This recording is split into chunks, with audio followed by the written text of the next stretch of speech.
Today we're talking about line breeding, inbreeding, outcrossing, and why I dislike red monster bearded dragons. Let's get to it.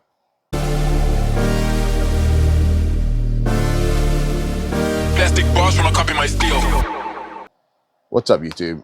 So I've been getting asked a lot about making videos about red monsters because I made a series about all the genetics and morphs and bearded dragons.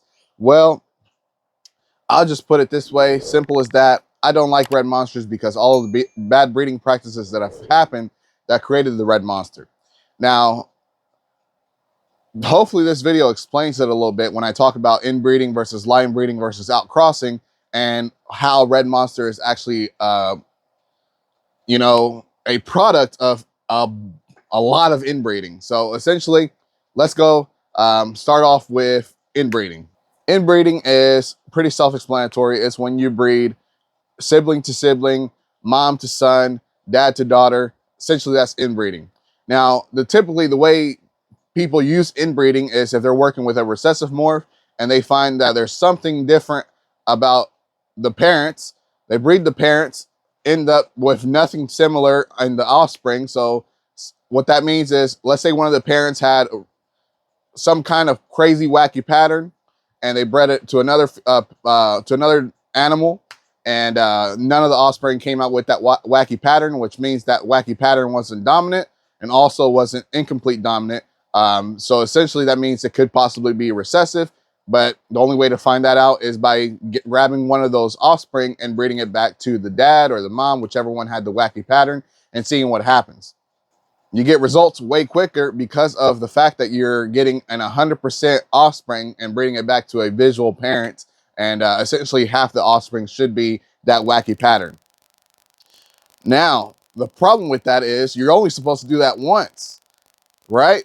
That's usually inbreeding. Inbreeding is one generation. After that, you spread it out, and because you have your answer and you figure out what to do as far as outcrossing it. And I'll get to that last.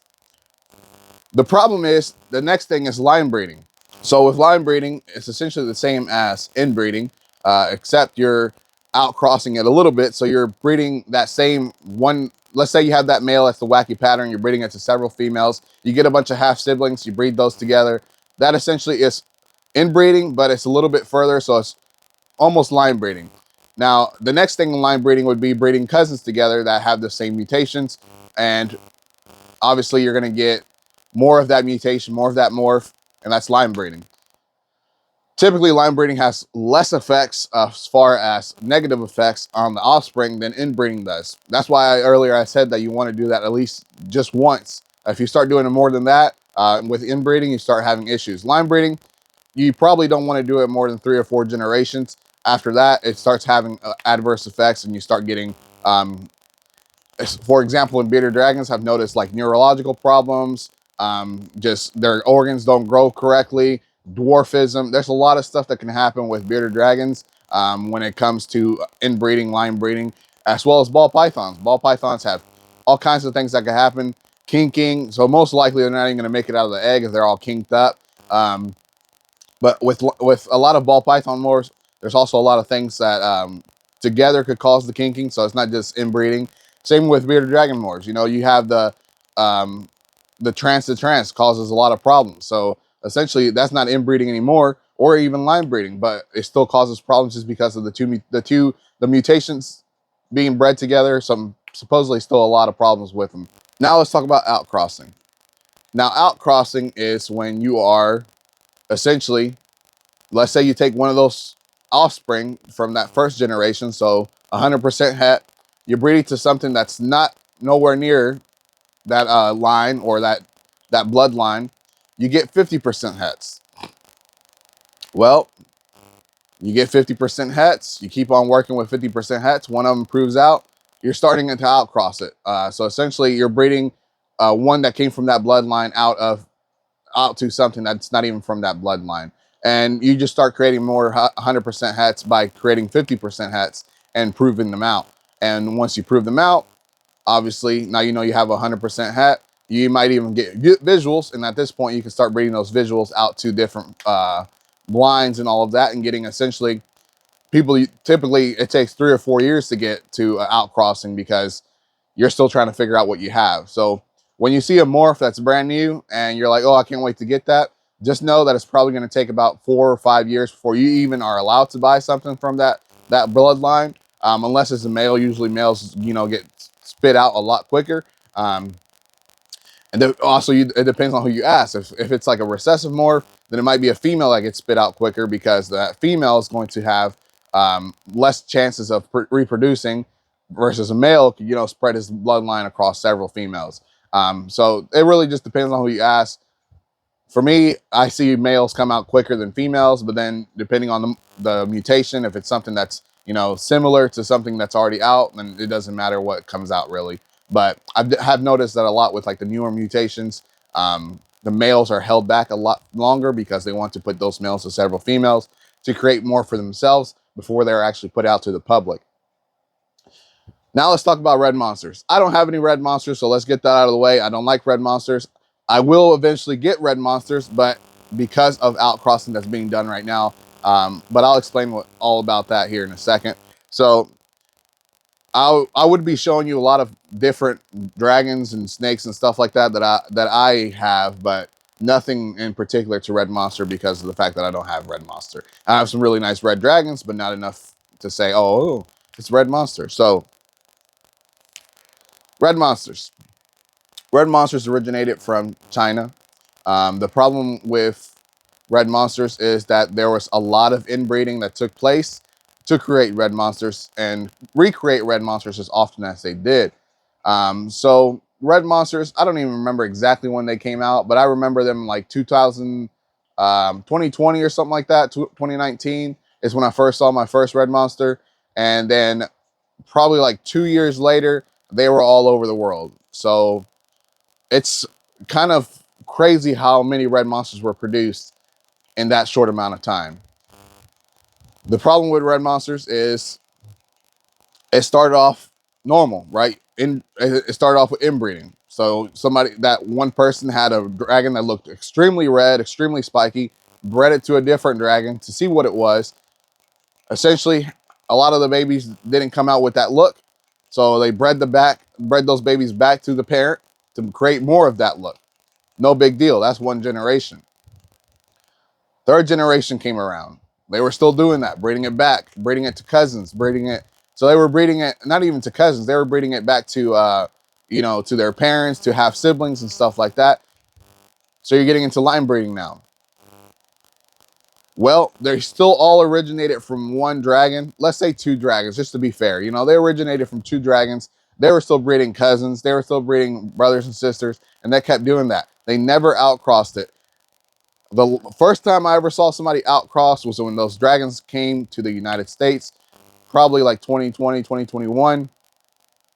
And at that point, the people in China had already been outcrossing for 2 or 3 years, or not outcrossing, inbreeding and line breeding for 2 or 3 years. By the time those dragons got to the United States, guess what people did? Red monster to red monster, red monster to red monster, red monster to red monster, red monster to red monster. Essentially polluting the freaking community with red monsters. The problem with that is they never took a chance to start outcrossing it. The people that are outcrossing red monsters, that were getting 50% red monsters, which is just a bloodline. So by you saying 50% red monster, you're saying, they come from the 50%. They're 50% from the bloodline of red monsters. There's nothing special about that dragon that's 50% red monster. You may get a little bit darker. You may get a little bit more spikiness. But other than that, it's just a regular dragon that's coming from that bloodline. Usually, bloodlines don't really make a huge difference in terms of cost. But for some reason with red monsters, that wasn't the case. Red monster is not a dominant morph. Red monster is not an incomplete morph. Red monster is not a recessive morph. It's just a line. So for them to be still as expensive as they are, it blows my mind because essentially, if you breed red monster, you get, let's say, 20 eggs. There's hundreds of people doing that. There's probably 200,000 red monsters out there right now, and they're still extremely expensive for no reason. There's one person that I know that's outcrossing red monsters the way they're supposed to outcross red monsters. They're breeding red monsters to non-red monsters. There might be a few other people, but this is the one person that I know of. They're breeding red monsters to non-red monsters, taking those non-red monsters, so the 50%, breeding it to other 50% to create more 50%. So at that point, it's selective breeding. It's no longer, yes, it's line breeding still, but it's selective breeding to a point where you're just trying to get that look without polluting the bloodline with 100% red monsters. So you're getting 50% red monsters that look like 100% red monsters. You get that 50%, 50%. You get far enough, 2 or 3 generations, you breed it back to 100% red monsters. Now you're getting 75% red monsters. These 75% red monsters are breeding to 50% red monsters. Hopefully that makes sense. I know the percentages make no sense. They don't really make sense to me either. It's just the bloodline. So usually the times you see percentages in animals is when you're talking about hybrids, you're talking about recessive morphs. You usually don't see percentages when you're talking about lines. So bloodlines, you don't see percentages, but for some reason, red monsters, you do see percentage. Like for a long time, there was German bloodlines, there were Spanish bloodlines. So you just add that on top of the description, say, you know, Spanish bloodline, red bearded dragon, German bloodlines, red bearded dragon, and so on and so forth. You never put a percentage on there until red monsters came out and people were putting percentages on everything. It blows my mind. The problem with red monsters, because of all that inbreeding and all that line breeding that took place before people actually started outcrossing it, there was complications. I heard of a story of somebody that got one of the first red monsters in the United States, started, you know, red monster to red monster, red monster to red monster. They were selling them for $15,000, $2,000, $3,000, depending on how good they looked. And by 15, I said, you know, 1,500. So you were paying $1,500 all the way to $3,000 for a bearded dragon. More power to you. I'm not going to do it. Doesn't matter how much the bearded dragons make me. It doesn't matter how many bearded dragons I've sold. Doesn't matter. I'm never spending $3,000 on a bearded dragon unless it's so unique, like a paradox, that it's never going to be reproducible. Like that's something that's one of a kind versus red monsters are reproducible like crazy. Red monsters, when they first came out, were selling for about $5,000. Great. When they came to the United States, they were about $3,000. Great. Let me tell you the problem. I heard a story about this person. I'm not going to say names. You probably heard the same stories. But essentially, I got on Fauna Classifieds one day. And on Fauna Classifieds, which is like way back when, people don't even, I mean, there's people still using Fauna Classifieds right now. But I was using that probably like 13, 14 years ago. And I wasn't even one of the first people. That probably had been around forever before I even started using it. So Fauna Classifieds, there was somebody on there selling red monsters for $500. And I'm like, wow, you know, that's ridiculous. Why would somebody else be selling them for $3 versus this person selling them for $5? Well, long story short, I asked around to see if this person was legit. The person was legit. They said, I went to an expo and there was a person selling red monsters there for dirt cheap, like $400, $500. And I got several of them and I decided I was going to sell them for about $1,000. Well, I got to the point where I had these red monsters. I started realizing that they were dying. They were having health issues, neurological issues. So essentially, I dropped the price to $500 just to get my money back.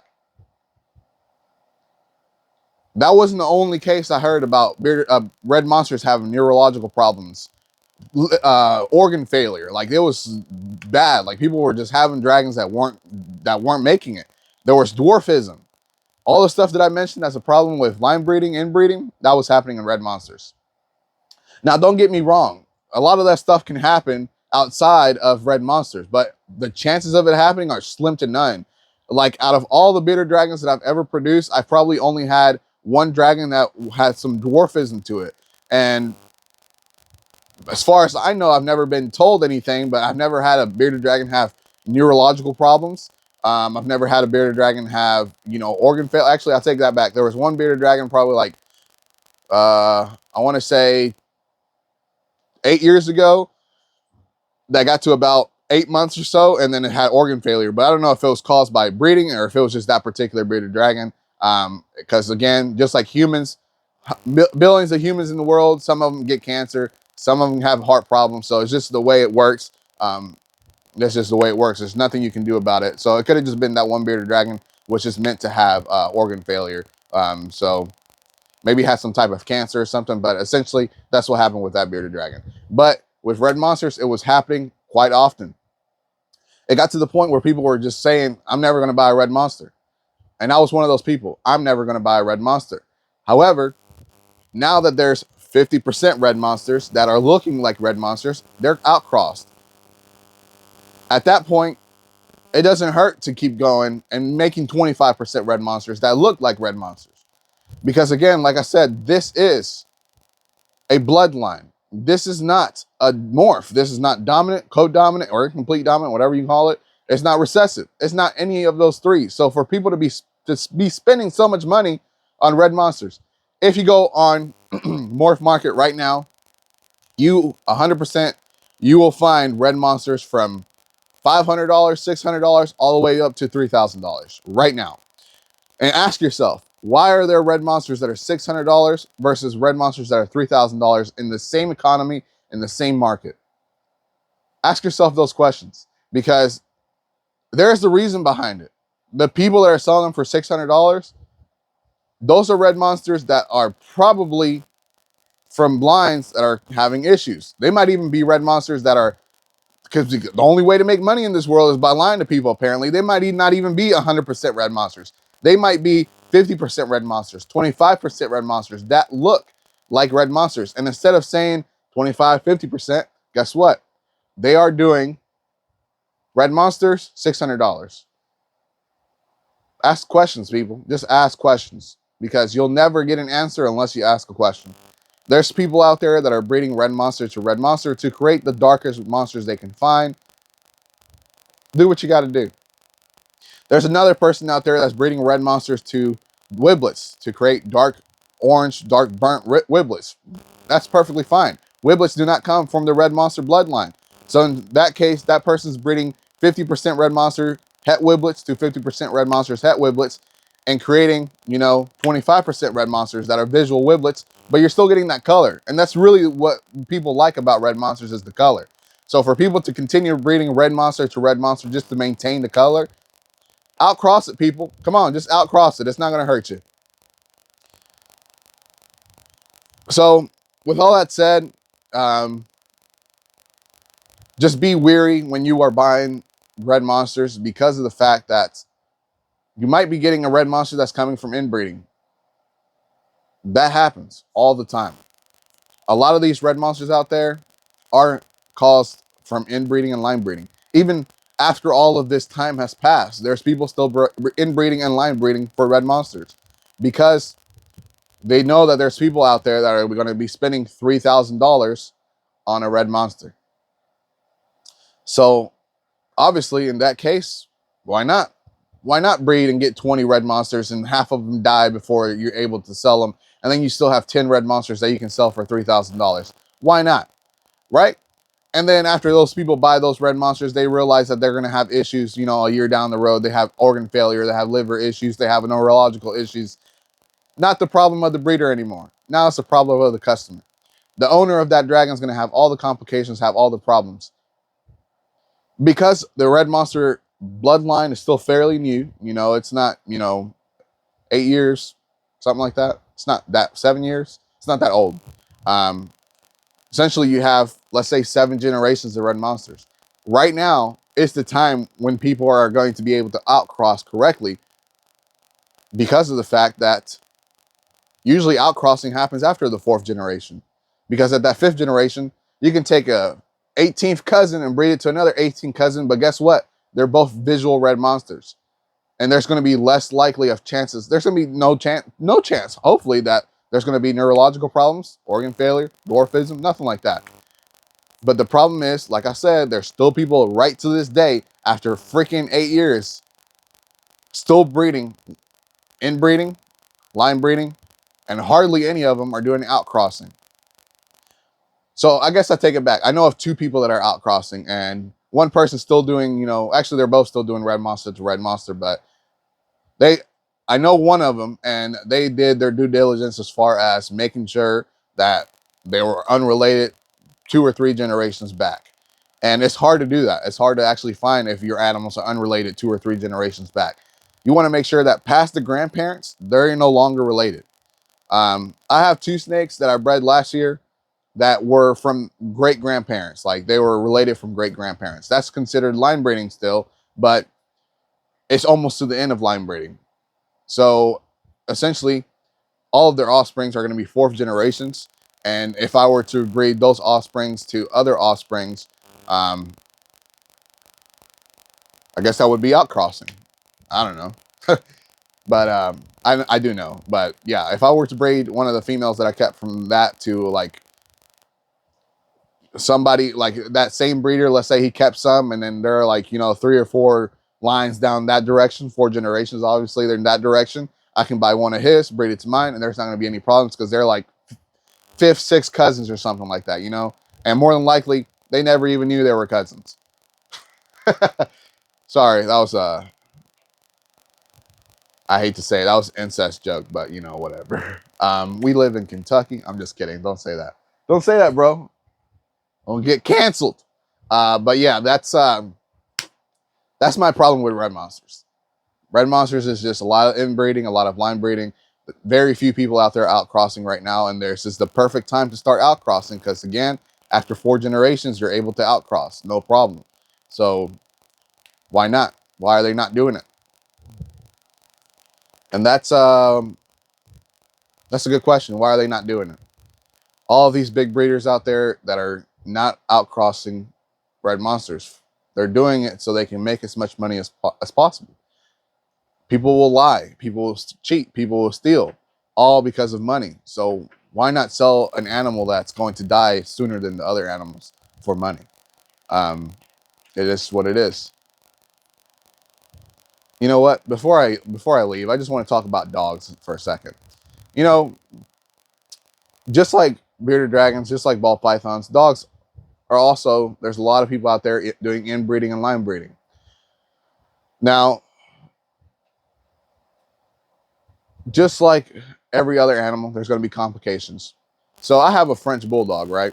And if you follow me on Instagram, Facebook, whatever, you've probably seen her. I post, you know, I try to post my dogs probably once a year. So if you miss it, you won't see it because it'll be like way back then. But essentially, when I got my Frenchie, they were like, hey, because of all the inbreeding and line breeding, whatever that comes with Frenchies, she has a pinched nostril. So it's going to be hard for her to, you know, breathe. And I said, you know, I guess that's something people deal with Frenchies.